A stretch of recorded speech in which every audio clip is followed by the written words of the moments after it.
और बच्चों क्या हाल चाल। सीए फाउंडेशन अकाउंटेंसी का पेपर किस तरीके का आता है उसके बारे में हम कंप्लीट डिस्कशन करने वाले, ठीक है ना। हम लोग पूरा समझेंगे हमें किस तरीके से प्रिपरेशन करनी चाहिए, ये जो लास्ट टाइम है इसे कैसे यूटिलाइज करें, जो अपना थ्योरेटिकल पोर्शन आता है उसको कैसे कवर करें। क्योंकि मैं ये उम्मीद लगा के चलता हूँ सबसे कि 11th में उन्होंने उन चीज़ों को बहुत ढंग से कवर नहीं किया होगा, ठीक है। और फाउंडेशन में भी उन चीज़ों को बहुत ढंग से कवर नहीं करवाया जाता, और उसके पीछे बहुत बेसिक सा रीज़न है। क्या रीज़न है कि यहाँ पे उतने प्रैक्टिस क्वेश्चन अपने सामने नहीं है जितने 11th क्लास में होते हैं, और उस टाइम हमने ध्यान नहीं दिया। चलिए जो भी है वो सब छोड़ो, हम लोग किस पोर्शन पे चलते हैं। सबसे पहले पेपर पैटर्न समझेंगे, उसके बाद में पिछले 4 अटेम्प्ट के जो पेपर्स हैं उनका कंप्लीट एनालिसिस करेंगे। उसके बाद हम ये समझ पाएंगे कि हमें थ्योरी में कितना और कैसे कवर करना चाहिए। वैसे तो थ्योरी में यदि बात की जाए तो बहुत सिंपल सा पॉइंट है, जिसका बेसिक स्ट्रॉन्ग है ना उसे कहीं दिक्कत नहीं। जिसका भी अकाउंटेंसी का बेसिक स्ट्रॉन्ग है वो थ्योरी के सारे क्वेश्चन आराम से कर सकते हैं, फिर भी हम लोग पूरा कंप्लीटली समझते हैं, ठीक है। तो जो अपना एग्जाम है उसके अंदर टोटल कितने क्वेश्चन आते हैं। फाउंडेशन का जो पेपर आता है उसमें क्वेश्चन कितने आते हैं टोटल 6, 1 2 3 4 5 6, ठीक है। फर्स्ट क्वेश्चन किसका होता है और कितने नंबर का होता है। तो फर्स्ट क्वेश्चन कितने मार्क्स का होगा, 20 मार्क्स का। इवन सारे क्वेश्चन कितने मार्क्स के हैं बताओ, 20 मार्क्स के ही हैं।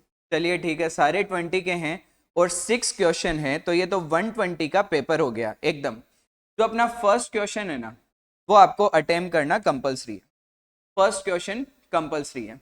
अब सेकंड से लेके 6 तक जो क्वेश्चन है उसमें से कितने करने हैं अपने को, 4 क्वेश्चन एग्जाम में अटेम्प्ट करने हैं, और वो अपने को ही समझना पड़ेगा कि कौन से क्वेश्चंस उस टाइम पे हमें करने, ठीक है। चलो ये बात तो नॉर्मली पता ही है, इसके आगे की थोड़ी सी बातें समझते हैं। अब जो फर्स्ट क्वेश्चन कंपलसरी है उसमें 3 पार्ट होते हैं, कई बार 2 पार्ट भी आते हैं लेकिन जनरली 3 पार्ट होते हैं। Part A, part B, part सी।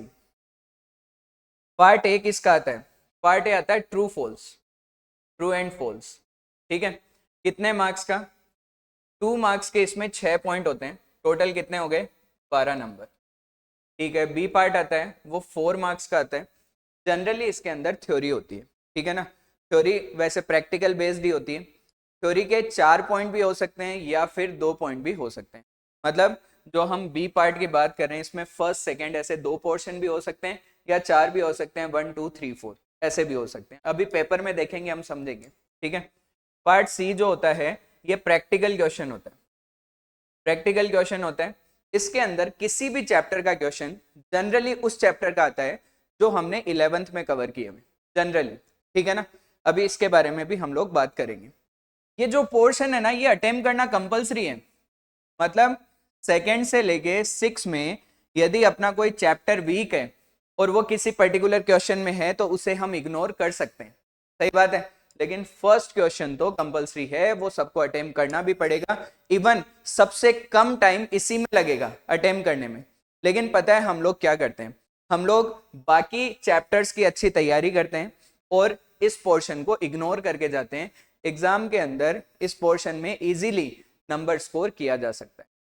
जिसकी भी अकाउंटेंसी वीक है, मतलब बहुत ज़्यादा स्ट्रॉन्ग नहीं है, प्रैक्टिकल क्वेश्चन फटाफट सॉल्व नहीं होते, या फिर बैलेंस शीट का टोटल टैली नहीं होता, आज तक ही नहीं हुआ, उनको डर लगता है एग्जाम में क्या होगा।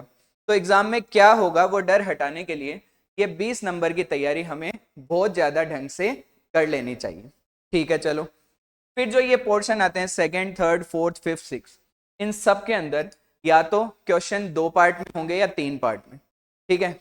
मोस्टली प्रैक्टिकल क्वेश्चन है, कई बार 6 क्वेश्चन के अंदर हमें लास्ट में एक पोर्शन 5 मार्क्स का मिल जाता है जो थ्योरी का होता है, लेकिन ये हर बार हो ऐसा जरूरी नहीं है।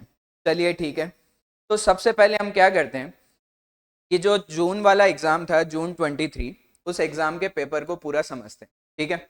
और कौन कौन से चैप्टर से क्वेश्चंस आए हुए हैं उनके बारे में बात करते हैं। फिर पिछले 3 अटेम्प्ट के और पेपर देखते हैं, हमें ये समझ में आ जाएगा कि कौन से चैप्टर से जो अपना फर्स्ट क्वेश्चन है, जो कंपलसरी क्वेश्चन है, जो सबको करना ही पड़ेगा, उसमें क्वेश्चन कौन कौन से चैप्टर के रिपीट हो रहे हैं, ये अपने को आइडिया लग जाएगा। ठीक है ना, चलो शुरू करते हैं। सबसे पहले मैं बात कर लेता हूं, चलिए अपने सामने पेपर है जून 2023 का, इस पेपर के बारे में बात कर लेते हैं और एकदम आराम से सब लोग समझते हुए चलो। जहां पे आपको दिक्कत रहे आप पूछ लेना, अभी देखो पूरा कवर करते हैं।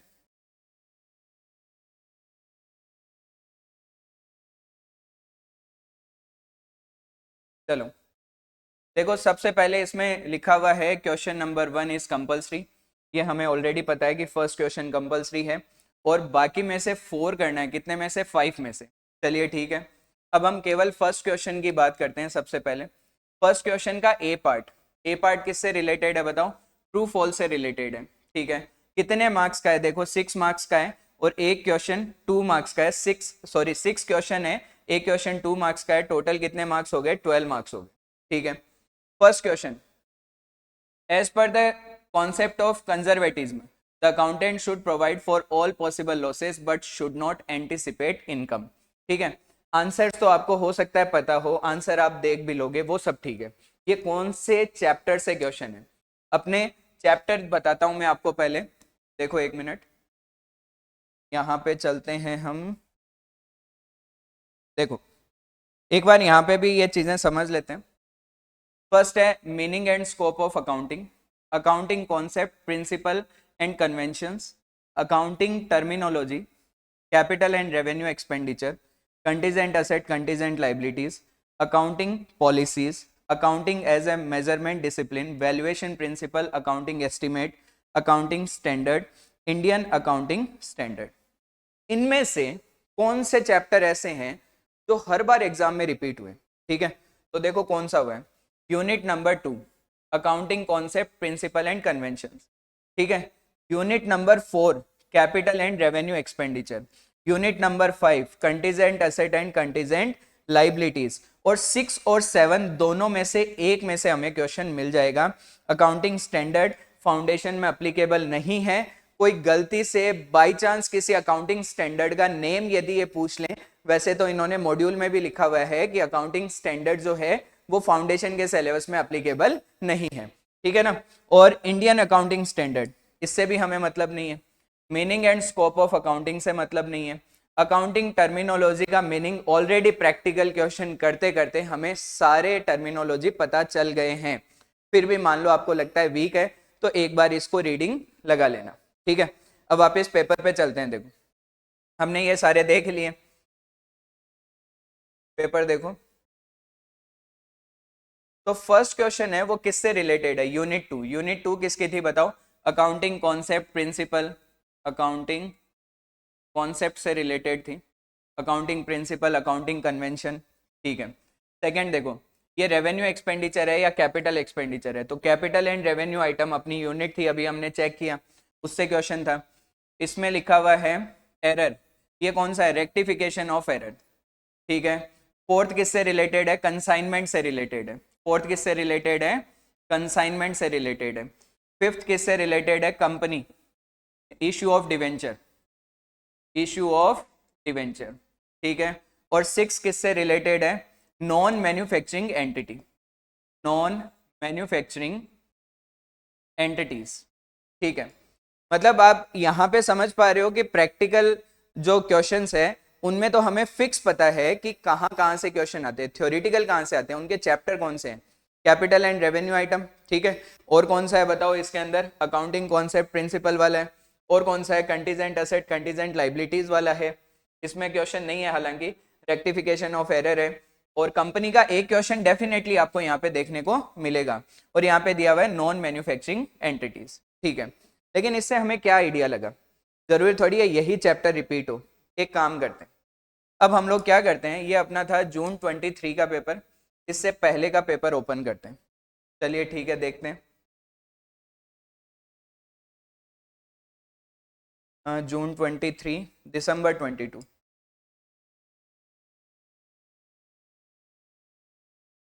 देखो ये अपना दिसंबर 22 का पेपर है, इसके बारे में बात करते हैं। क्वेश्चन देखते हैं कि कौन कौन से चैप्टर्स हैं। ठीक है, गोइंग कंसर्न कॉन्सेप्ट, कौन से है, अकाउंटिंग कॉन्सेप्ट प्रिंसिपल, ठीक है। इसके अलावा सेकंड है पीरियोडिक इन्वेंट्री सिस्टम। हमने एक चैप्टर देखा था वैल्यूएशन वाला, valuation and estimate, accounting estimate वाला, तो उस चैप्टर के अंदर कवर है। हालांकि ये पॉइंट इन्वेंट्री चैप्टर में भी कवर है, दोनों के अंदर कवर है, ठीक है ना। तो एक हो गया इन्वेंट्री, लिख देते हैं चलो। फिर नेक्स्ट है कंजर्वेटिज्म, किससे रिलेटेड है, अकाउंटिंग कॉन्सेप्ट। मैं पूरी लाइन रीड नहीं कर रहा हूँ, पेपर तो आपके पास अवेलेबल है, लाइन तो आप भी रीड कर लोगे। मैं आपको गाइड कर रहा हूँ कि आपको किस तरीके से थ्योरी को अप्रोच करना चाहिए। और उससे पहले मैं आपको प्रूफ दे रहा हूँ कि जो मैं बात बोल रहा हूँ वैसा एग्जाम में होता आया है, तो आगे भी रिपीट होने के बहुत ज्यादा चांसेस बनते हैं, ठीक है ना। फिर आगे लिखा हुआ है, ये देखो एरर्स के लिए लिखा हुआ है, और ट्रायल बैलेंस के बारे में लिखा हुआ है। ट्रायल बैलेंस के अंदर जो एरर्स होते हैं, सस्पेंस अकाउंट बनता है कि नहीं बनता, रेक्टिफिकेशन ऑफ एरर भी इसमें अप्लीकेबल कर सकते हैं, ट्रायल बैलेंस भी कर सकते हैं, ठीक है। और ये हो गया रेवेन्यू एंड कैपिटल ट्रांजेक्शन, ठीक है, कैपिटल एंड रेवेन्यू आइटम। अगला कौन सा है, और ये कंपनी से रिलेटेड है, ठीक है। तो देखो यहाँ पे अपने पास में जो भी पॉइंट दिए हुए हैं जो हमने फर्स्ट पेपर में देखे, उसी अकॉर्डिंग हम इस सेकंड पेपर में देख पा रहे हैं कि कौन कौन से रिपीट हो रहे हैं। अकाउंटिंग कॉन्सेप्ट, ठीक है, ये भी अकाउंटिंग कॉन्सेप्ट। इसके अलावा rectification of error, capital and revenue item, ठीक है। तो ये तो 2 ही पेपर हुए। चलिए इससे पीछे का भी पेपर चेक करते हैं। हम लोग क्या है, जितना समझेंगे उतना अपने लिए सही रहेगा। ये देखते हैं May 22, चेक करते हैं इसमें। First question contingent liabilities, contingent asset, contingent liabilities chapter है अपने। फिर सेकंड में लिखा हुआ है, ये लेजर का क्वेश्चन है, लेजर पोस्टिंग, लेजर पोस्टिंग, चलिए ठीक है।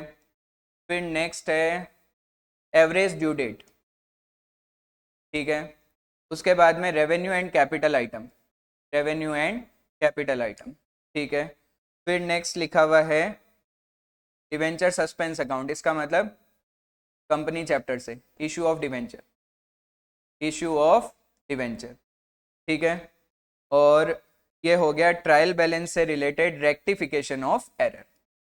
आप लोग चेक कर पा रहे हो यहाँ पर भी कौन से चैप्टर रिपीट हुए। एक तो कंटीजेंट एसेट, कंटीजेंट लाइबिलिटी है, इसके अलावा हम देख सकते हैं रेवेन्यू एंड कैपिटल आइटम है, और कंपनी है, ठीक है। ये 3 अपने यहाँ पे चैप्टर क्या हो रहे हैं, बार बार रिपीट हो रहे हैं, ठीक है। हमने लास्ट 3 पेपर देखे, एक और देख लेते हैं, फोर्थ और देख लेते हैं। फिर हमें बाकी एनालिसिस के लिए इतने सारे पेपर्स की रिक्वायरमेंट नहीं रहेगी, बाकी एनालिसिस हम और जल्दी कर पाएंगे। ये दिसंबर 21 का पेपर है, इसको भी चेक करते हैं चलो।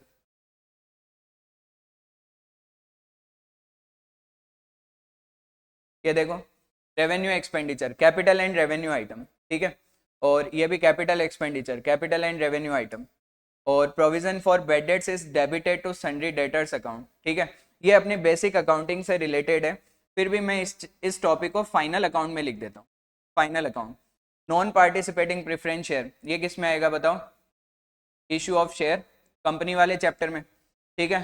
फिर अगला लिखा हुआ है ये कंसाइनमेंट का, कंसाइनी लिखा हुआ है यहाँ पे, consignment. Discount column of cash book is never balanced, ठीक है। ये किसका हो गया बताओ, cash book, triple column cash book, या cash book with discount column. तो यहाँ पे हम वापस चेक कर पा रहे हैं capital and revenue item repeat हुआ है।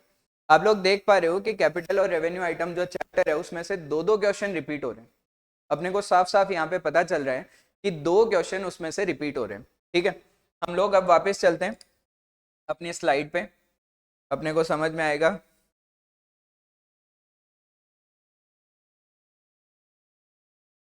देखो यहाँ पे हम बात करते हैं,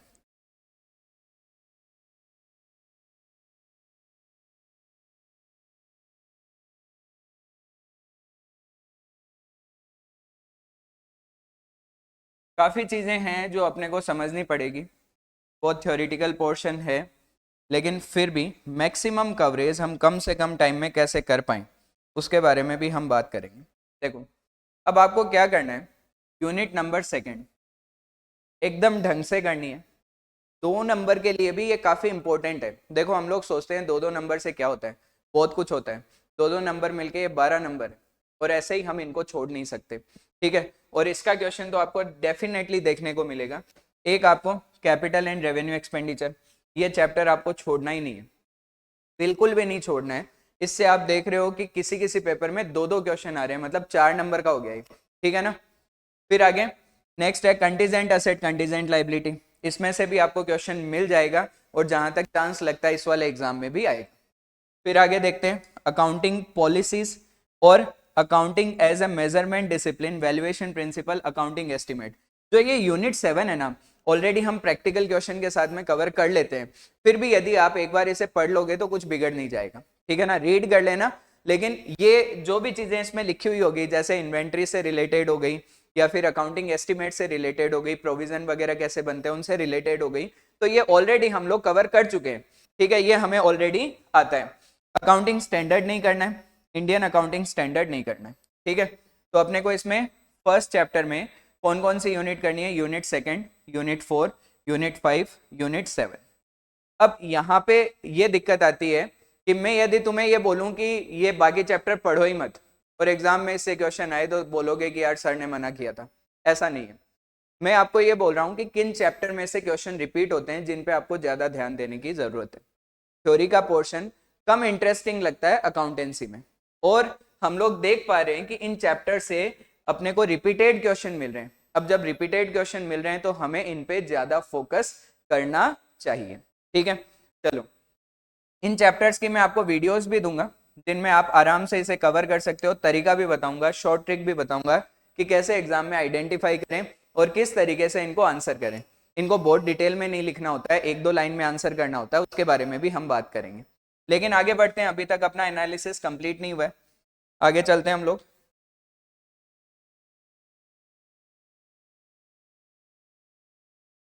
चलो, ये अपना पेपर है जून 23। फर्स्ट क्वेश्चन का ए पार्ट हो गया। फर्स्ट क्वेश्चन का बी पार्ट देखो, briefly explain the following terms, maternity, conservatism, extra ordinary item, floating charge. अब जो ये अपने को पॉइंट दिए हुए हैं, अब यहाँ पे जो अपनी यूनिट 2 अकाउंटिंग प्रिंसिपल कॉन्सेप्ट उसी से कवर हो रहे हैं मोस्टली। मेटर्निटी उसमें मिल जाएगा, कंजर्वेटिज्म में मिल जाएगा, ठीक है, एक्स्ट्रा ऑर्डिनरी आइटम्स वगैरह उसमें मिल जाएंगे, और फ्लोटिंग चार्ज है वो किस में मिल जाएगा, कंपनी में मिल जाएगा, ठीक है। फ्लोटिंग चार्ज वैसे भी कवर कर सकते हैं हम, जो अपने अकाउंटिंग टर्म्स दी हुई है ना उसके अंदर भी मिल जाएंगे, ये सारे पॉइंट मिल जाएंगे। बेसिक अकाउंटिंग टर्मिनोलॉजी जहाँ पे लिखा हुआ है ना, जो चैप्टर है अपना, उसके अंदर भी ये सारी चीजें मिल जाएगी अपने को, ठीक है। तो ये भी थ्योरी से रिलेटेड हो गया। कितना लिखना है, 2, 3, 4 लाइन, जिसमें हम इसको प्रॉपरली एक्सप्लेन कर पाए, बस, इससे ज्यादा नहीं लिखना है। इवन मैं तो ये बोलूंगा 2 लाइन लिखना है, लेकिन ऐसा लिखो कि अगले वो समझ में आ जाए कि हाँ भाई इस टॉपिक से रिलेटेड है, और घुमा फिरा के कोई बात लिखनी नहीं। अपने सीए एग्जाम के अंदर और सीए इंस्टीट्यूट को घुमाई हुई बात पसंद नहीं है, सीधी सीधी बात बोलो, सीधी बात, नो बकवास, ठीक है। चलो, अब आगे देखो, यहां से बात शुरू होती है। इसी का सी पार्ट है जो 4 नंबर का है, ठीक है, और उसके अंदर एक क्वेश्चन है, किसका बताओ, सेल्स बुक का। क्या ये हर बार सेल्स बुक का या सब्सिडी बुक का क्वेश्चन आता है, नहीं। ये लोग क्या करते हैं कि यहाँ पे जो सी पोर्शन है उसके अंदर कई बार सेल्स बुक, कभी कभार डेप्रिसिएशन, कभी रेक्टिफिकेशन ऑफ एरर, मतलब किसी भी चैप्टर का यहाँ पे एक प्रैक्टिकल क्वेश्चन भी देते हैं, ठीक है। अब क्या है, कुछ चैप्टर की प्रैक्टिस तो अपनी यहाँ पे फाउंडेशन में हो गई, लेकिन अभी भी कुछ ऐसे चैप्टर्स हैं जिनकी तैयारी अपनी फाउंडेशन में नहीं होती है। और नहीं होती है उसका कारण क्या है, क्योंकि वो बहुत ज्यादा बेसिक चैप्टर है और हमने 11th में कवर किए हुए हैं। और वो चैप्टर कौन से हैं, देखो, वो ये अपने आंखों के सामने चैप्टर है। पहला है बेसिक अकाउंटिंग प्रोसीजर, जिसमें है जर्नल एंट्रीज। जर्नल एंट्रीज का क्वेश्चन भी यहाँ पे पूछा जा सकता है, ये अभी क्वेश्चन हम कर रहे हैं, लेकिन कम पूछने के चांस इसलिए हैं क्योंकि रेक्टिफिकेशन ऑफ एरर का सेपरेट क्वेश्चन आता है, तो वहां पे आपके जर्नल एंट्रीज की नॉलेज भी लगभग चेक हो जाती है, ठीक है। अब हम बात करते हैं लेजर। लेजर पोस्टिंग का कोई खास क्वेश्चन अभी तक देखा नहीं गया है यहाँ पे 4 नंबर में। ट्रायल बैलेंस का आपको मिल सकता है, इवन 4 नंबर में भी मिल सकता है और आगे भी किसी क्वेश्चन में मिल सकता है। फिर सब्सिडी बुक्स का अभी हमने जस्ट देखा ही है। कैश बुक का आपको मिल सकता है, रेक्टिफिकेशन का भी हर बार क्वेश्चन आता है। अब आपको इनकी तैयारी कैसे करनी है, अपने को ही पता है कि मॉड्यूल में इसके ज्यादा क्वेश्चन नहीं है। 11th की आपकी जो बुक है एक बार उठाओ और उससे trial balance, subsidy books, cash book और रेक्टिफिकेशन की प्रैक्टिस करो। रेक्टिफिकेशन के तो फाउंडेशन के मॉड्यूल में भी क्वेश्चन है, लेकिन बाकी इन तीनों के क्वेश्चन अपने पास में नहीं है। तो सबसे मेन चीज आपको ये आनी चाहिए कि फॉर्मेट कैसे बनता है। बहुत टिपिकल क्वेश्चन नहीं आएगा, ठीक है, आएगा लेकिन बेसिक क्वेश्चन है, हमें फॉर्मेट भी याद नहीं होता कि यार कैसे बनाना है। तो सबसे पहले क्या पता होना चाहिए कि फॉर्मेट कैसे बनेगा, फॉर्मेट के बारे में पूरा पता होना चाहिए, फिर कौन सी चीज कहाँ लिखनी है।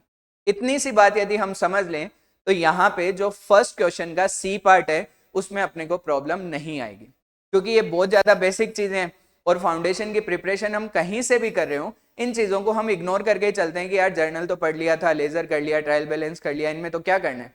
और बच्चे भी बोलते हैं हाँ हाँ हो गया चलो कोई बात नहीं, और ये सच है, इवन सब जगह ऐसा होता है। लेकिन अपने को क्या करना है, अपने को इसे थोड़ा सा तैयार करना है। कैसे करना है, फॉर्मेट पता होना चाहिए, कौन सी चीज कहाँ लिखते हैं वो पता होना चाहिए, एक दो क्वेश्चन या तीन चार क्वेश्चन हर एक टॉपिक के कर लेना, कहाँ से, 11th की बुक से, तो ये कवर हो जाएगा। ठीक है, आगे बढ़ते हैं। देखो अब अपना फर्स्ट क्वेश्चन कंप्लीट हो गया और ये कंपलसरी है। यदि ये हमें अच्छे से आता होगा तो पता है हम क्या करेंगे, सबसे पहले फर्स्ट क्वेश्चन ही करेंगे। उससे फायदा क्या होगा, बहुत कम टाइम में ये क्वेश्चन हो जाएगा। मान लो हम 10 से 15 मिनट में फर्स्ट क्वेश्चन को कंप्लीट कर पाते हैं तो अपने को ऑटोमेटिकली कॉन्फिडेंस आ जाएगा कि यार 20% पोर्शन अपना इतना जल्दी कवर हो गया। तो अपने को एकदम मन में ऐसे लगेगा कि आहा मजा आ गया, ठीक है ना। तो फिर आप क्या करोगे, बहुत ज्यादा कॉन्फिडेंट होके आगे का पेपर करोगे, तो आपको उस चीज का बेनिफिट मिल सकता है। लेकिन ज्यादातर बच्चों की अकाउंटेंसी के अंदर जो ये बेसिक चीजें हैं ये वीक रहती है, इसलिए वो सबसे बड़ा प्रैक्टिकल क्वेश्चन पहले उठा लेते हैं जिसके अंदर उनको काफी ज्यादा टाइम लग जाता है। स्टार्टिंग में जब हम पेपर लिखने बैठते हैं ना, अपना कॉन्फिडेंस थोड़ा सा लो होता है, ठीक है। तो उस सिचुएशन में यदि आप बड़ा क्वेश्चन लोगे और उसका कोई भी पॉइंट ऐसा है जो आपके माइंड में उस टाइम क्लिक नहीं कर रहा है, तो वो आपकी घबराहट बढ़ाएगा, आपको डर लगने लग जाएगा कि यार ये पेपर कैसे होगा, मैं फेल तो नहीं हो जाऊंगा, मैंने तो ये सोचा था वो सोचा था, अकाउंटेंसी के बेस पे ही तो मैंने सोचा था कि फाउंडेशन निकल जाएगी, ठीक है ना, इसमें ही तो स्कोर कर सकते हैं, यही नहीं आया तो क्या आएगा, इस टाइप की बातें माइंड में आती है और दिमाग हो जाता है खराब और वहां पे कॉन्फिडेंस हो जाता है लो। हमें ऐसा बिल्कुल भी नहीं करना है, ठीक है। तो ट्राई ये करना है कि जो अपना थ्योरेटिकल पोर्शन है वो भी काफी स्ट्रॉन्ग रहे। और कितने नंबर का है बताओ, 16 नंबर। कम होते हैं क्या, 16%। कम होते हैं क्या, नहीं होते, ठीक है ना, मतलब आधा पास करवा देगा पहला क्वेश्चन है। तो इसलिए इसको ढंग से प्रिपेयर करना है। मैं इसके वीडियोस भी आपको दूंगा जिससे थ्योरी कैसे कवर हो, और थ्योरी के मैं बताऊंगा भी कि एग्जाम में किस तरीके से अटेम्प्ट करना है, ठीक है। आगे चलते हैं, देखो आगे बढ़ते हैं। ये हो गया फर्स्ट। अब देखो सेकंड क्वेश्चन, अब हम यहां से देखते हुए चलते हैं सेकंड क्वेश्चन में। सेकंड क्वेश्चन में ए पार्ट है और ए पार्ट किसका दिया हुआ है, डेप्रिसिएशन का। ए पार्ट है डेप्रिसिएशन का। डेप्रिसिएशन अकाउंट प्रिपेयर करो, मशीनरी डिस्पोजल अकाउंट प्रिपेयर करो, 10 मार्क्स का है। बहुत जल्दी ये क्वेश्चन हो जाएगा, इवन बैलेंसेज ऑलरेडी दिए हुए, ठीक है ना। 5 से 7 मिनट में आप लोग प्रैक्टिस करो तो टाइम नोट किया करो हर एक चैप्टर का कि कितने टाइम में आप इसका क्वेश्चन अटेम्प्ट कर पा रहे हो, ठीक है। सेकेंड का ए पोर्शन हो गया। आगे देखते हैं बी पोर्शन किसका है, अपना बैंक रिकंसिलेशन स्टेटमेंट। अच्छे पॉइंट्स दिए हुए हैं, 5 नंबर का है। और इसी का सी पार्ट है। सी पार्ट में क्या दिया हुआ है बताओ, यहाँ पे इन्वेंट्री चैप्टर का है, एडजस्टेड नेट प्रॉफिट वगैरह निकालना है, ठीक है ना। तो ऐसे करके ये पूरे 20 मार्क्स हुए, 3 चैप्टर के क्वेश्चन एक ही क्वेश्चन में, ठीक है ना। और इन तीनों को कवर करके हमें ये पूरा क्वेश्चन करना है।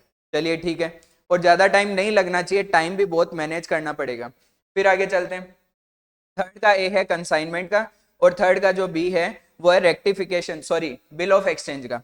बिल ऑफ एक्सचेंज का क्वेश्चन है ये, ठीक है। और मार्क्स कितने हैं, ए पोर्शन के 10 मार्क्स है, बिल ऑफ एक्सचेंज 5 मार्क्स का।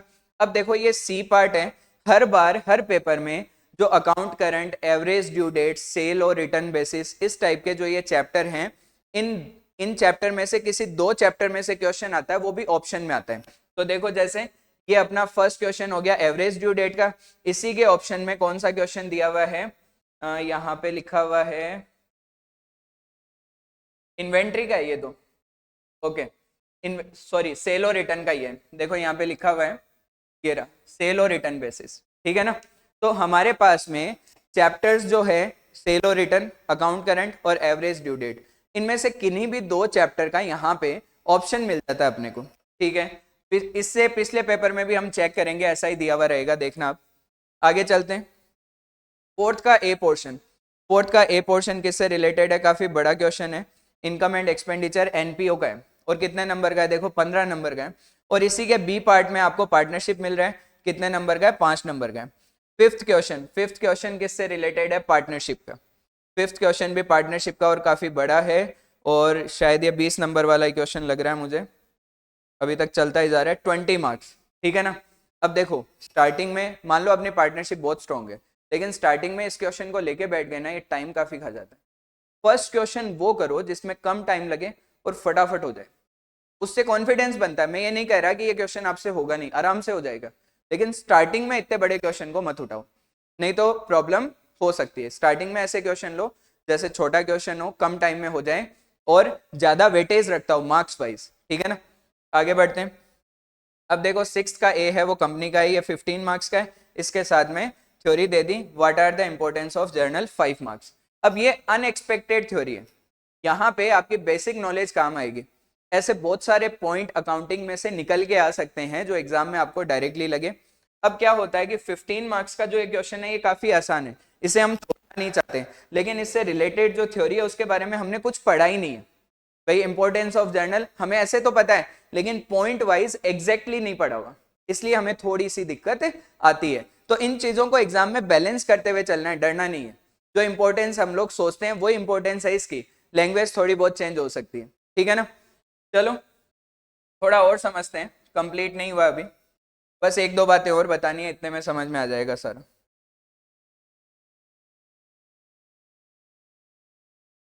ये कौन सा आ गया, दिसंबर 22। बस इसको एक बार और देख लेते हैं। देखो फर्स्ट का ए पार्ट हो ही गया था।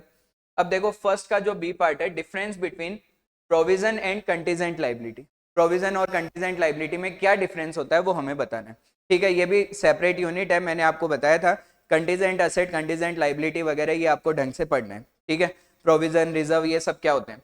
अब देखो सी पोर्शन, इसमें क्या है, इन्होंने डेप्रिसिएशन का दे दिया, मशीनरी अकाउंट बनाओ, 4 नंबर का है, और बहुत ज्यादा इसके अंदर कुछ दिया हुआ नहीं है, फटाफट बन जाएगा, ठीक है। सेकंड का ए किससे रिलेटेड है, और ये है, ठीक है, बीआरएस। यहाँ पे लिखा हुआ है balance as per bank passbook, BRS का क्वेश्चन है ये। बीआरएस का क्वेश्चन देख रहे हो आप, पिछले पेपर में भी था, इस पेपर में भी है, और हर बार आता है। और ये देखो नंबर देखो कितना ज्यादा है, 10 नंबर का।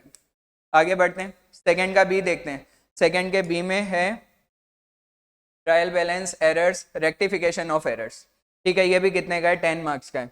तो ये क्वेश्चन बहुत जल्दी होने वाले हैं। अच्छा मान लो एक चीज और समझाता हूँ, मान लो आप लोग क्वेश्चन कर रहे हो रेक्टिफिकेशन ऑफ एरर, है ना, उसमें 10 पॉइंट है, एक पॉइंट आपको आया नहीं, तो उस पर टाइम वेस्ट मत करो, उस पॉइंट को वहीं पे छोड़ दो, उसकी जगह छोड़ दो। बाद में टाइम मैनेज होगा, मिलेगा तो वापस उस पर टाइम देंगे। कहीं ये नहीं हो कि उस एक पॉइंट के चक्कर में हमें कोई 5 नंबर का या 10 नंबर का क्वेश्चन बीच में छोड़ना पड़े, उसको एक बार स्किप कर दो। और माइंड में ये नेगेटिविटी मत लाओ कि यार मुझे तो यही नहीं आ रहा, यही नहीं आ रहा। ऐसा जरूरी नहीं है कि हमें पूरा ही आ जाए, ऐसा जरूरी नहीं है। ऐसा हो सकता है कोई लाइन उस टाइम पे क्लिक नहीं कर रही हो, बाद में हम वापस पढ़े तो हमें समझ में आ जाए, तो एक बार उसे स्किप कर दो, आगे बढ़ जाओ, ठीक है। चलो फिर आगे देखते हैं। थर्ड का ए, बिल ऑफ एक्सचेंज, और नंबर कितने हैं, 15। ओहो, ये तो कितना अच्छा क्वेश्चन हो गया अपने लिए, और ये तो बहुत ही अच्छा है, 15 मार्क्स का बिल ऑफ एक्सचेंज। और सेम मॉड्यूल का अपना क्वेश्चन है, उसी टाइप का है, लैंग्वेज उसी टाइप की है, अमाउंट चेंज है बस। चलो आगे देखते हैं।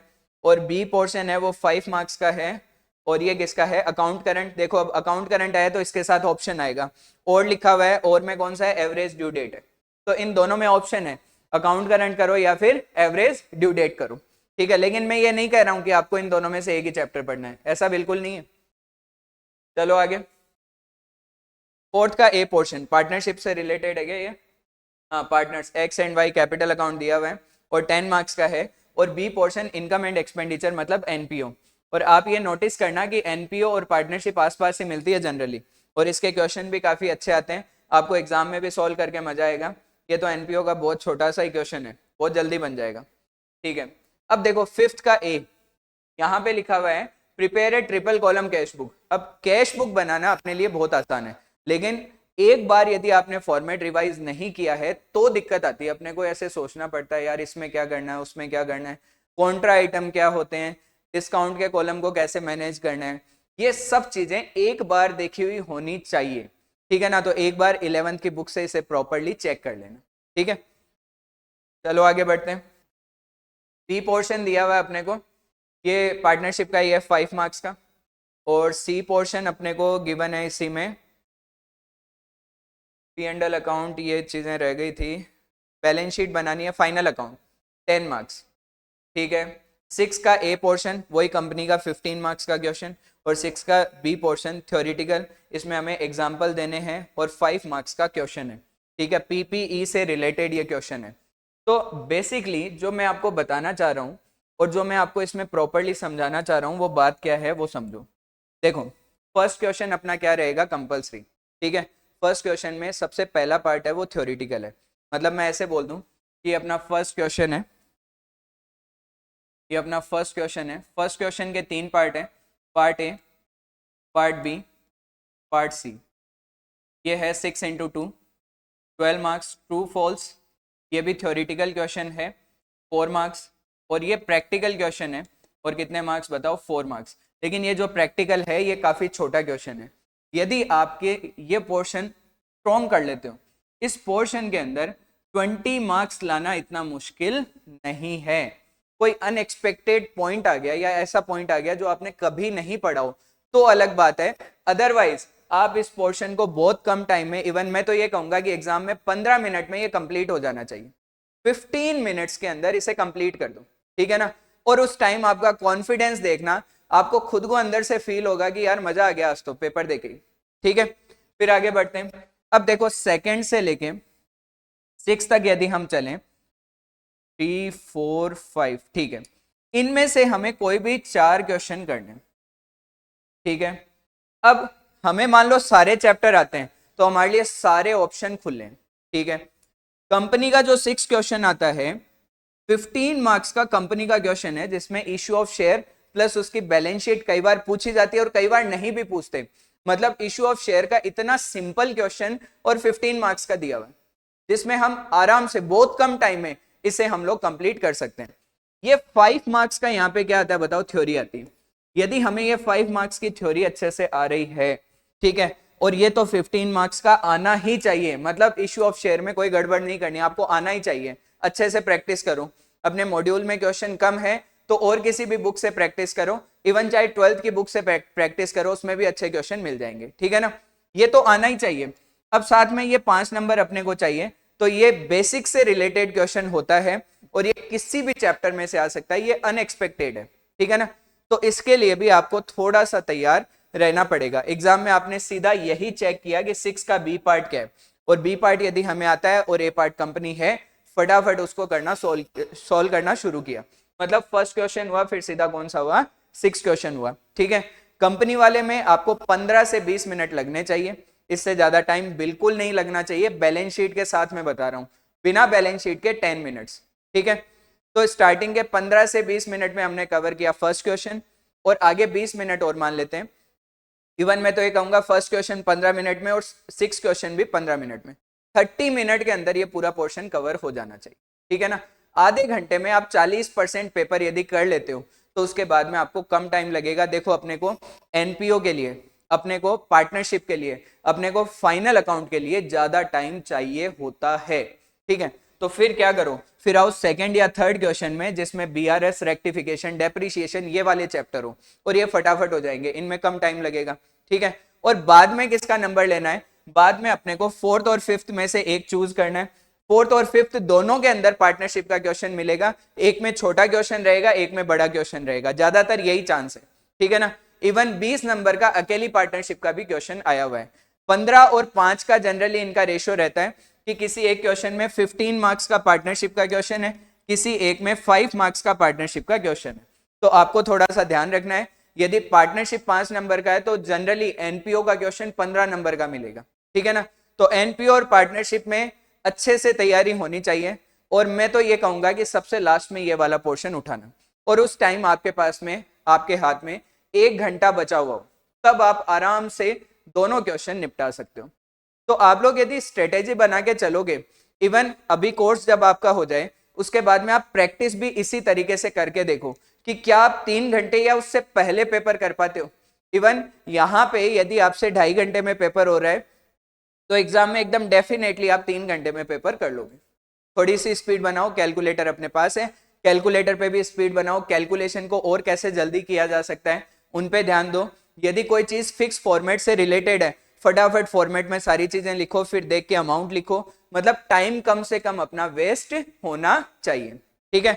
अब बात आती है कि थ्योरी को कवर करने की। वापस देखो,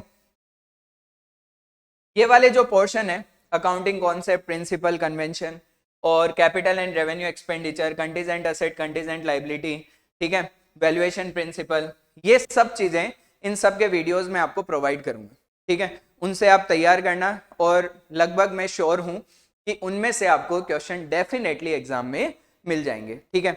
आपको यदि वीडियो पसंद आया तो जरूर अपने दोस्तों से शेयर करो, ठीक है, और आगे अपडेट रहने के लिए चैनल को सब्सक्राइब करो और वीडियो पसंद आए तो लाइक भी करो, ठीक है। चलिए मिलते हैं नेक्स्ट वीडियो में।